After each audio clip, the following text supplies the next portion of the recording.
Vous ne le réalisez peut-être pas encore, mais le jour où vous arrêterez de vous masturber à un âge avancé pourrait être le jour où votre santé commencera discrètement à décliner. Pas avec de la douleur ou des avertissements, mais en silence. Je l'ai vu trop de fois. Des hommes dans la soixantaine, la septantaine et même la huitantaine. Autrefois plein de vie, maintenant à la dérive, les érections s'estompent, l'énergie disparaît, la motivation s'envole et ils ne savent pas pourquoi, ils savent juste que quelque chose ne va pas. Je suis la docteure Catherine Solano, urologue et spécialiste de la santé masculine avec plus de 30 ans d'expérience. J'ai traité des milliers d'hommes dans leurs dernières années et la raison la plus négligée, la plus taboue de leur déclin est souvent celle-ci. Ils ont renoncé à eux-mêmes. Ils ont cessé de s'engager avec leur propre corps. Ils pensaient que l'intimité était derrière eux. Ils avaient tort. Car voici la vérité que personne ne vous a jamais dite. Lorsque vous arrêtez complètement le plaisir solitaire, votre corps commence à mettre en veille des systèmes vitaux, la circulation, les hormones, même votre prostate. Il ne s'agit pas seulement de sexe, il en va de la survie. Dans les prochaines minutes, vous découvrirez 7 conséquences silencieuses mais sérieuses de l'abandon de la masturbation à un âge avancé. La plupart des hommes ne les voient pas venir avant qu'il ne soit trop tard, mais vous ne serez pas l'un d'eux, car il ne s'agit pas de revenir en arrière. Il s'agit d'avancer avec conscience, dignité et contrôle. Et avant de terminer, je vous donnerai un plan simple et puissant pour vous reconnecter en toute sécurité, sans pression, sans honte, juste la vérité et les outils pour vous sentir à nouveau vivant. Avant de commencer, si vous n'êtes pas encore abonné, c'est le bon moment pour le faire et n'oubliez pas d'activer la cloche. Ainsi, vous ne manquerez plus jamais un autre message de santé honnête et respectueux, spécialement conçu pour des hommes comme vous. Et si ce sujet vous parle, même de manière discrète, tapez 1 dans les commentaires. Sinon, tapez 0. Je lis chaque réponse et cela m'aide à créer du contenu qui soutient réellement votre parcours. Commençons par la première conséquence, souvent la plus visible. Elle ne frappe pas comme une crise. Elle s'installe lentement, presque sans bruit. Mais un matin, vous baissez les yeux et réalisez que quelque chose manque. Les érections qui venaient autrefois naturellement sont plus faibles, plus lentes ou ont complètement disparu. Et ce n'est pas seulement l'âge, c'est ce qui arrive lorsque votre corps ne reçoit plus le signal de rester actif. Parlons de la façon dont l'arrêt du plaisir solitaire affecte votre circulation et pourquoi ce seul choix peut commencer à mettre en veille discrètement votre fonction sexuelle. 1. Le déclin circulatoire, l'affaiblissement de l'érection. Je me souviens d'un patient, un homme calme et réfléchi au début de sa septantaine, venu me voir après des mois d'hésitation. Il s'est assis en face de moi, les yeux baissés, et a dit « Docteur, je n'ai pas mal, mais j'ai l'impression d'avoir perdu quelque chose et je ne sais pas comment le retrouver. » Il ne parlait ni d'amour, ni de mémoire. Il parlait de ses érections. Elles ne se sont pas arrêtées un beau jour, elles se sont estompées. D'abord des érections matinales moins fréquentes, puis une difficulté à être excité tout court. Il pensait que c'était juste le vieillissement. Mais ce qu'il ne réalisait pas, et que tant d'hommes ignorent, c'est que votre capacité à avoir une érection n'est pas seulement une question d'hormones. C'est une question de flux sanguin. Et le flux sanguin est maintenu par l'usage. Votre pénis fait partie de votre système circulatoire. Il dépend de vaisseaux sanguins sains, de tissus souples et d'une demande constante de sang riche en oxygène. Lorsque vous arrêtez complètement de vous masturber, surtout en vieillissant, votre corps interprète cela comme un signal. Nous n'avons plus besoin de cette fonction et il commence à mettre discrètement les choses en veille. Les vaisseaux sanguins se rétrécissent, les tissus perdent leur élasticité. La sensibilité diminue. Ce n'est pas une punition, c'est de la biologie. Utilisez-le ou perdez-le. Mais voici la bonne nouvelle, ce n'est pas permanent. Même une stimulation douce et respectueuse 1 ou 2 fois par semaine peut maintenir ces vaisseaux sanguins actifs. Elle dit à votre corps « nous sommes toujours là, nous nous en soucions encore ». Vous n'essayez pas de courir après la jeunesse. Vous préservez une fonction. Vous choisissez de rester vivant là où ça compte. L'homme que j'ai mentionné plus tôt, après seulement quelques semaines d'une reconnexion silencieuse et constante avec lui-même, a vu ses signes matinaux commencer à revenir. Pas tous les jours, mais assez pour lui redonner un sentiment de confiance tranquille. Assez pour lui rappeler que son corps n'avait pas abandonné. Il attendait juste une raison de répondre. Et cela nous amène au changement silencieux suivant, celui que la plupart des hommes négligent complètement jusqu'à ce qu'il devienne une source de pression, d'inconfort et de peur. Car ce qui se passe dans votre prostate lorsque vous cessez de vous libérer régulièrement est une chose dont très peu d'hommes sont avertis. Pourtant, presque tous les hommes le ressentent. Parlons-en. 2. La congestion de la prostate, la pression silencieuse. Il y a quelques mois, un autre patient, Georges, 74 ans, est venu me voir s'agitant inconfortablement sur sa chaise. Il ne souffrait pas visiblement, mais je sentais que quelque chose le dérangeait. Après quelques instants de silence, il a finalement dit « Docteur, j'ai toujours l'impression d'avoir besoin d'uriner, même quand ce n'est pas le cas. » C'est cette pression en bas, comme si quelque chose était plein. Il craignait que ce soit quelque chose de grave. Peut être sa vessie, peut être ses reins, peut être pire. Mais j'ai su immédiatement de quoi il s'agissait. Georges faisait face à quelque chose dont la plupart des hommes n'ont jamais entendu parler, la congestion de la prostate. Voici ce qui se passe. Votre prostate n'est pas juste là, inactive. Elle travaille constamment, elle produit et stocke le liquide séminal et ce liquide est destiné à être déplacé, libéré. Mais lorsque vous passez des semaines, des mois, voire des années sans aucune éjaculation, surtout dans vos dernières décennies, ce liquide s'accumule. Il s'épaissit et commence à exercer une pression. Cette pression peut créer des symptômes étranges. Cette envie constante d'uriner, un jet d'urine faible ou irrégulier, une douleur sourde lorsque vous restez assis trop longtemps. Certains hommes confondent même cela avec un cancer de la prostate, alors qu'en réalité, il s'agit simplement d'un système naturel qui stagne par manque de mouvement. Personne ne dit cela aux hommes plus âgés. On nous dit d'être prudent, de ralentir, de laisser cette partie de la vie s'éteindre. Mais la vérité est que votre prostate ne cesse pas de fonctionner simplement parce que vous êtes à la retraite. Elle a toujours besoin d'être vidée, nettoyée comme une tuyauterie. Et le moyen le plus sûr et le plus simple de le faire, une éjaculation régulière. Elle n'a pas besoin d'être fréquente.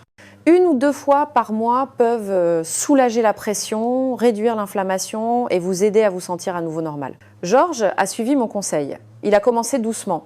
En quelques semaines, la pression s'est atténuée et il m'a dit en souriant à moitié « J'ai l'impression que quelque chose a repris sa place. C'est le pouvoir de la reconnexion, discrète, privée, mais profondément curative. » Et bien que ce soulagement ait été physique, ce qui s'est passé ensuite l'a touché encore plus profondément. Car ce dont personne ne vous prévient, c'est comment le fait d'éviter l'intimité commence à mettre en veille quelque chose de bien plus puissant que votre prostate. Votre testostérone, l'hormone même qui alimente votre énergie, votre concentration et votre ardeur. Parlons de la façon dont cette mise en veille progressive commence. 3. L'arrêt de la testostérone, votre hormone de puissance en repli. Je n'oublierai jamais le jour où Franck est revenu à mon cabinet pour un suivi. Il n'était pas là pour ses érections cette fois, ni pour la pression qu'il avait ressentie. Il s'est assis, m'a regardé avec des yeux fatigués et a dit « Docteur, je suis juste fatigué, pas malade, pas déprimé, juste à plat. Plus rien de m'enthousiasme. » Il avait arrêté d'aller à la pêche, arrêté d'appeler ses amis. Même les petites joies qu'il attendait avec impatience lui semblaient être des corvées. Et j'ai su tout de suite ce qui se passait. C'était pas seulement le vieillissement. C'était un sevrage hormonal. Lorsque les hommes arrêtent toute forme de stimulation sexuelle, leur corps reçoit un message puissant, un message qu'ils n'ont même pas conscience d'envoyer. Ce message est « c'est fini ». Nous n'avons plus besoin de testostérone. Et votre corps écoute. Votre cerveau ralentit les signaux envoyés à vos testicules. La production de testostérone commence à chuter, non pas parce que vous êtes défaillant, mais parce que votre corps suppose qu'elle n'est plus nécessaire. C'est ainsi que la biologie fonctionne. Les systèmes qui ne sont pas utilisés sont discrètement mis à l'arrêt. Mais voici ce que les hommes comme Franck n'entendent pas assez souvent. La testostérone ne concerne pas seulement la libido, elle alimente votre force, votre clarté d'esprit, votre sentiment d'avoir un but. C'est l'étincelle derrière la motivation, la raison pour laquelle vous vous levez avec énergie le matin au lieu de traîner toute la journée.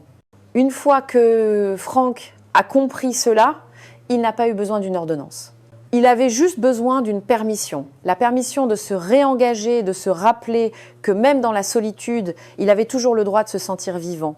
Et en quelques semaines de stimulation personnelle douce et régulière, quelque chose a changé. Il m'a dit « je me sens plus vif, moins irritable, j'ai même ri l'autre jour sans me forcer ». Son énergie n'est pas revenue d'un coup, mais elle est revenue goutte à goutte parce qu'il a donné à son corps une raison de continuer à produire ce dont il avait besoin. Et tandis que le changement hormonal l'a aidé à se redresser, ce à quoi il ne s'attendait pas fut le changement suivant, parce que le corps répond, mais l'esprit aussi. Et qu'arrive-t-il à votre santé émotionnelle lorsque vous cessez de vous connecter avec vous-même? C'est là que les dégâts sont souvent plus profonds que ce que n'importe quel résultat de laboratoire peut montrer. Allons voir cela de plus près. 4. L'aplatissement émotionnel. L'âme se tait. Il y a une sorte de silence que je vois chez certains de mes patients plus âgés qui n'a rien à voir avec une perte d'audition. Ce n'est pas une question de mots. Il parle encore, sourit encore, mais quelque chose derrière les yeux est plus terne. Une sorte de quiétude émotionnelle qui ne vient pas exactement de la tristesse, mais de la déconnexion. Je l'ai vu chez un homme nommé Henri. Il avait l'habitude de marcher d'un pas vif. Il avait toujours une histoire à raconter. Mais un jour, il a cessé de se présenter à nos bilans hebdomadaires. Quand j'ai finalement eu de ses nouvelles, sa voix était basse. « Je ne suis pas déprimé », a-t-il dit. « C'est juste que je ne ressens plus grand-chose. » C'est de cet aplatissement que je parle. Quand les hommes plus âgés arrêtent toute forme d'intimité, non seulement avec les autres, mais avec eux-mêmes, quelque chose de profond à l'intérieur commence à s'éteindre. Vous perdez plus que l'excitation ou l'intérêt, vous perdez l'alchimie émotionnelle.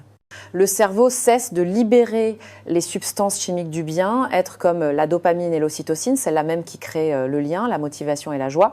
Lentement, la musique semble moins douce, la nourriture a un goût fade, le rire se fait plus rare. Et le pire de tout, c'est que vous ne le remarquez peu, être même pas jusqu'au jour où vous vous demandez quand vous vous êtes vraiment senti vivant pour la dernière fois. Il ne s'agit pas de honte, il s'agit de biologie. Votre cerveau est programmé pour répondre au plaisir, à la connexion, au rappel que vous êtes toujours là, toujours humain. Et quand ce rappel disparaît trop longtemps, il emporte votre étincelle avec lui. Mais la beauté de la chose, c'est qu'il n'est jamais trop tard pour la rallumer. Quand Henri est lentement revenu à sa routine, y compris des moments simples et intentionnels avec lui-même, son humeur a commencé à s'améliorer. Il riait plus, s'est remis à peindre. Il m'a dit « c'est comme si mon monde avait retrouvé ses couleurs ». C'est le pouvoir de la reconnexion émotionnelle. Et tandis que votre esprit peut commencer à s'élever, il y a un autre système auquel vous ne vous attendriez peu, être pas, qui répond encore plus puissamment à l'intimité personnelle. Un système qui détient les clés de votre clarté mentale, de votre mémoire et de votre concentration. La plupart des hommes ne réalisent pas à quel point leur cerveau dépend de cette seule habitude. Parlons-en maintenant. 5. La lenteur cognitive. Votre cerveau en a besoin aussi. Un après-midi, un gentleman à la fin de la soixantaine nommé Robert s'est assis en face de moi et a dit quelque chose qui m'a marqué. « Docteur, a-t-il soupiré, je n'arrête pas d'entrer dans des pièces et d'oublier pourquoi j'y suis. Je confonds les noms, je perds le fil de mes pensées, même au milieu des conversations, je me sentais vif avant, mais dernièrement c'est comme si mon cerveau était bloqué en première vitesse. » Il craignait que ce ne soient les premiers signes de la démence, mais la vérité est que ce que Robert vivait est quelque chose que je vois souvent. Et il y a une raison plus profonde à cela que la plupart des gens ne le pensent. À mesure que les hommes vieillissent, une baisse de l'activité sexuelle, en particulier une abstinence complète, peut commencer à affecter les fonctions cérébrales de manière subtile au début, mais qui s'accentue avec le temps. Vous voyez, l'excitation et la libération régulière ne sont pas seulement des événements physiques, elles stimulent de puissantes réponses chimiques qui ont un impact direct sur votre cerveau. Pendant l'activité sexuelle, votre corps augmente le flux sanguin non seulement dans le bassin, mais dans tout votre système, y compris votre cerveau. Il libère de la dopamine, de l'ocytocine, des endorphines, toutes cruciales pour la mémoire, la concentration et l'humeur. Lorsque vous supprimez ce type de stimulation pendant des semaines, des mois, voire des années, la chimie de votre cerveau commence à changer. Ce brouillard mental que vous ressentez, il ne vient pas seulement du vieillissement, il vient d'un manque de ces signaux d'éveil neurologique que votre corps avait l'habitude de recevoir plus régulièrement. Comme tout système, le cerveau prospère grâce au retour et lorsqu'il cesse de recevoir ces retours, les choses commencent à ralentir. La bonne nouvelle est que cela ne nécessite pas de mesures extrêmes. Une simple et régulière reconnexion avec votre propre corps peut aider à aiguiser votre pensée. Vous pourriez vous surprendre à vous souvenir plus clairement des détails, à rester engagé dans les conversations ou même à vous sentir mentalement plus léger. J'ai eu des hommes qui sont revenus me dire « Docteur, j'ai l'impression que mon esprit se réveille. C'est pas une coïncidence, c'est la chimie qui fait son travail. » Mais il ne s'agit pas seulement de l'esprit. Il y a une autre partie de votre corps, une à laquelle la plupart des hommes ne pensent jamais jusqu'à ce qu'il soit trop tard, qui dépend également d'un engagement régulier. Et lorsqu'elle est ignorée, elle peut entraîner des changements inconfortables, voire embarrassants. Examinons de plus près le muscle caché que vous pourriez affaiblir sans le savoir. 6. L'affaiblissement du plancher pelvien, le muscle caché que vous avez oublié. Il n'y a pas si longtemps, un homme nommé Larry, 68 ans, est venu me voir pour quelque chose qu'il trouvait à la fois déroutant et embarrassant. « C'est étrange, docteur, a-t-il dit. Parfois, après avoir uriné, il y a encore une petite fuite. Je n'ai jamais eu ce problème avant. » Il baissa la voix, presque honteux. C'est comme si j'avais perdu le contrôle en bas. Ce que Larry décrivait n'est pas rare. Et ce n'est pas seulement l'âge qui le rattrape. C'est l'affaiblissement lent de l'un des groupes musculaires les plus négligés du corps masculin, le plancher pelvien. La plupart des hommes ne réalisent pas qu'à chaque fois qu'ils ont une activité sexuelle, surtout lorsqu'ils atteignent l'orgasme, ils exercent naturellement leur plancher pelvien. C'est subtil, automatique. Vous n'y pensez pas, mais ces muscles se contractent et se relâchent en rythme, aidant à maintenir tout ce qui se trouve sous la ceinture en état de marche. Lorsque cet engagement cesse, en particulier pendant de longues périodes, ces muscles commencent à s'atrophier. Et une fois qu'ils s'affaiblissent, le contrôle commence à vous échapper. Vous pouvez commencer à remarquer des gouttes post-mictionnelles, une prise plus faible pendant l'intimité ou même une confiance réduite dans la réponse de votre corps. C'est une érosion silencieuse, mais elle peut avoir de réelles conséquences, à la fois physiques et émotionnelles. Ce sentiment de contrôle sur votre corps est lié à la dignité, à la confiance, à l'indépendance. Et quand il commence à vous échapper, les hommes se replient souvent sur eux-mêmes. Mais il n'est pas nécessaire qu'il en soit ainsi. Réintroduire une stimulation régulière et intentionnelle, ne serait-ce qu'une ou deux fois par semaine, peut aider à rééduquer et à réactiver ces muscles internes profonds. Il ne s'agit pas de performance, il s'agit d'entretien. Comme s'étirer ou marcher pour rester mobile, cela fait partie du maintien d'un corps entier et réactif. Larry a suivi un plan simple, rien d'intense, juste une douce reconnexion. Après quelques semaines, les fuites ont cessé et avec elles est revenu un sentiment de contrôle calme et puissant. Il m'a dit « c'est comme si j'étais de nouveau aux commandes, pas mon âge ». Et ce sentiment de contrôle, de propriété sur votre corps est primordial. Mais aussi important que soit le corps, il y a une dernière chose dont nous devons parler. Elle ne se trouve pas dans vos muscles, votre sang ou même vos hormones. Elle se trouve dans votre identité. Parce que lorsque les hommes mettent cette partie d'eux-mêmes en veille trop longtemps, quelque chose d'encore plus profond commence à s'estomper. Et il n'est pas toujours facile de le récupérer. Parlons-en maintenant. 7. La perte d'identité, la disparition silencieuse de soi. Il y a une certaine solitude qui s'insinue chez les hommes dans leurs dernières années. Elle ne ressemble pas toujours à de la tristesse. Parfois, elle ressemble simplement à de l'immobilité, comme s'asseoir dans le même fauteuil tous les jours, non pas parce que vous êtes fatigué, mais parce que rien ne vous pousse à aller de l'avant. J'ai eu un jour un patient, Walter, qui était autrefois l'âme de la fête. C'était le type avec la poignée de main ferme, la blague rapide, l'étincelle dans le regard. Mais avec le temps, il s'est éteint, pas d'un coup. Petit à petit, les blagues ont cessé, l'énergie s'est estompée. Et un jour, il m'a dit « J'ai l'impression d'être devenu quelqu'un que je ne reconnais pas ». Ce qui est arrivé à Walter n'est pas rare et il ne s'agissait ni de maladie ni d'isolement. Il s'agissait d'une déconnexion de son corps, de son désir, de son sentiment d'être en vie. Lorsque les hommes cessent toute forme d'intimité physique, en particulier avec eux-mêmes, cela déclenche souvent une érosion subtile non seulement de la fonction, mais de l'identité. Parce que cette connexion, aussi privée ou silencieuse soit-elle, est l'une des manières de rester ancré à nous-mêmes. Elle vous rappelle que vous n'existez pas seulement. Vous êtes toujours vous, toujours capable de ressentir, de répondre, d'être présent. Sans cela, le monde commence à paraître plat. Et pire que tout, vous commencez à remettre en question votre valeur, votre but, votre virilité. La vérité est que cette partie de vous ne disparaît pas parce que vous avez vieilli. Elle disparaît parce que vous avez cessé de lui répondre. Mais tout comme Walter l'a finalement découvert, il ne faut pas grand-chose pour entamer le retour, un moment de douceur, un acte de permission, un rappel que vous êtes toujours là.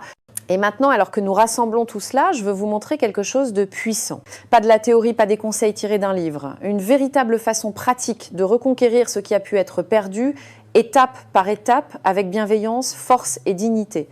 Parce qu'il ne s'agit pas seulement de sauver votre santé, il s'agit de revenir à vous-même. Voyons à quoi peut réellement ressembler ce retour. Conclusion. Nous y voilà. Nous avons parlé de la circulation, des hormones, de la prostate, de l'esprit, des muscles et de l'âme. Mais plus que tout, nous avons parlé de vous. Des parties de vous qui se sont peu être tues mais qui ne sont jamais vraiment parties. Vous n'êtes pas brisé, il n'est pas trop tard et vous n'avez certainement pas fini. Chaque petit choix de vous reconnecter, de ressentir, de prendre soin, de revivre est un pas vers le souvenir de qui vous êtes encore. Il ne s'agit pas du passé. Il s'agit d'aujourd'hui, de maintenant et de votre décision de revenir à vous-même.